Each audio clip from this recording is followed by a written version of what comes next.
Hi guys, in Hi today's video I'll be showing besties, you how happy to new make year to everyone. soup, popularly known I'm as very ofe sure this year will salad. So be a without great wasting year much of for your time, let everybody. us get right Please into let's it. watch And in my this pot and here I enjoy. have goat meat and beef. I'm also going to be adding my cow tripe into it, popularly known as shaki, along with some salt and seasoning cube. Now we're also going to be adding crushed yellow and red scotch bonnet pepper. The yellow pepper is popularly known as ose unsuka. It adds a very lovely aroma to the soup. But if you can't find the yellow pepper, you can just use the scotch bonnet pepper all by itself. So you're just going to crush this or blend it and pour it into the meat. Now you're not going to be adding any onion at all into this meat because the authentic white soup is made with no onion at all. But if you want to decide on your own and say, oh, I want that onion, you can definitely do that. No police is going to come get you. So stir that thoroughly to combine, then you just cover it and allow it to cook in its own juice for about 15 to 20 minutes. Now to thicken your white soup, you're going to need some sort of starch.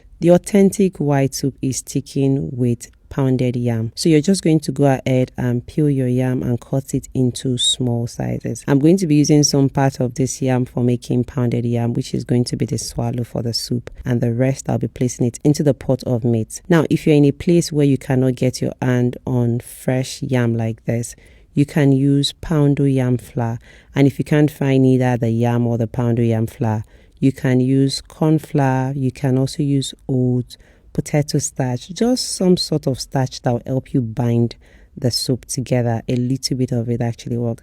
But if you want to make authentic white soup, try to get your hands on yam or at least poundo yam flour. So I'll just take the little that I need to use, and then I'll go ahead and boil the rest of my pounded yam. And after about 20 minutes of steaming the meat, I went in with my thoroughly washed stockfish. I like to use the ear or the head of stockfish. I think that it has more flavor than any other part of it. I also added my dried catfish, and in my hand here I have my uda seed. Uda seed is quite bitter, although it has a very lovely aroma, so you want to use as little as possible. So just add that into it. And next there I have my uya yak, also known as Idan fruit.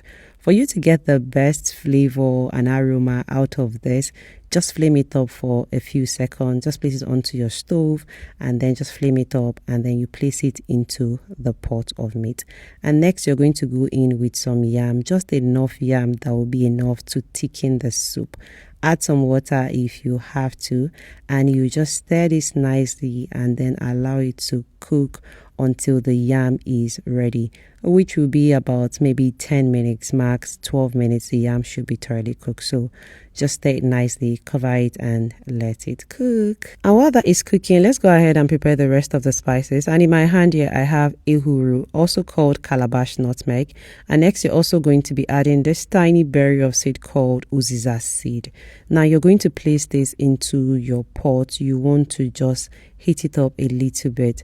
Now if you just allow this to just roast a bit for just about a minute or two, is going to release a lot of its flavor. The oil from the seed, everything will just smell so beautiful compared to you just blending it like that. So after toasting it for a few seconds or a minute, I put it into my blender. I added my crayfish into it, and I'll just blend this until it is very, very smooth. I promise you that if you toast or roast the seed before blending it, you see the difference in the aroma of your white soup. So I blended it until it was smooth, and this is what we have. So after blending, I went ahead to check on the soup, and at this point the yam was already cooked. So I'll just remove the yam and then set it aside. Guys, let me also mention that while you're blending your spices, if you don't have crayfish or your crayfish is already blended, you can just blend the spices alone and then add the crayfish powder into it. So I removed the yam and then I went ahead to pour in the crayfish powder and the spices. Next, we're also going to be adding ogiri. Ogiri is made from fermented oil seeds, and guys, the taste, the aroma, the flavor of this ogiri is mind-blowing. It adds extra flavor to your white soup. So if you don't have ogiri, I know some people also use okwe, but if you can get your hands on ogiri, please do that. Add some water if you have to. You're just going to stir this and then allow this cook for about 10 to 15 minutes on medium to low heat. Now let's go ahead and get our pounded yam or our thickener ready. I went ahead to just blend the pounded yam. If you have mortar, you can use mortar. I'm using this mini food processor to just make pounded yam. Now there are two ways that people use this yam to thicken the soup. The first method is using this pounded yam. So you either pound or you use a food processor just like this. The end is to just achieve a doughy consistency like this that you'll be adding into the soup. The next way of doing this is to add water into the yam or your pounded yam, and then you're going to go ahead and blend this into a liquid form. I personally prefer this liquid form because it just dissolves into the soup easily. I'm going to be showing you that. So if you add water and blend it, this is what you would get. So you just pour it into the soup, and liquid form, why I like it, like I said, is it just melts into it. But if you decide to use the pounded yam method, you just scoop it into small dough and then place it into it. Now let me show you the difference. If you mix this to combine, the liquid form is just going to dissolve. You don't have to wait for the dough to melt into it. But of course, if you're using the pounded yam dough, you just allow it to cook for about 10 to 15 minutes until it dissolves thoroughly into the soup.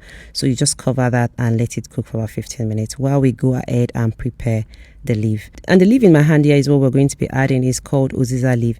It adds a very, very lovely aroma to the soup. It's just added at the end of the soup.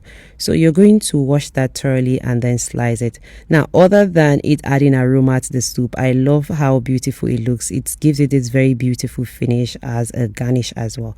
So I washed it thoroughly, then I sliced it up. So we're just going to pour this into the soup. And after about 10 minutes of cooking, I added the uziza leaf into it, and you can see that the pounded yam has melted thoroughly into it.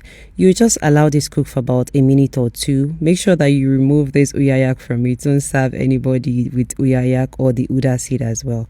Now you're just going to stir this nicely. I served mine with pounded yam, and guys, it tasted so good.